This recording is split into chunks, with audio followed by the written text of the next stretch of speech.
شروع اللہ کے نام سے جو بڑا مہربان نہایت رحم کرنے والا ہے۔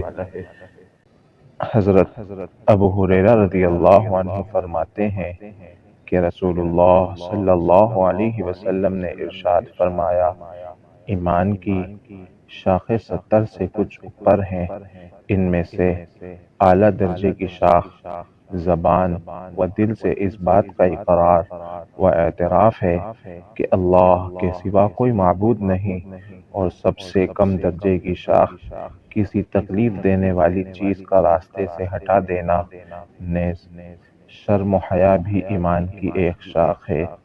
مشکوٰۃ المصابیح حدیث نمبر 4۔ اسی طرح کی اور احادیث اور دعا وغیرہ سننے کے لیے ہمارے چینل کو سبسکرائب کیجیے۔ السلام علیکم ورحمۃ اللہ وبرکاتہ۔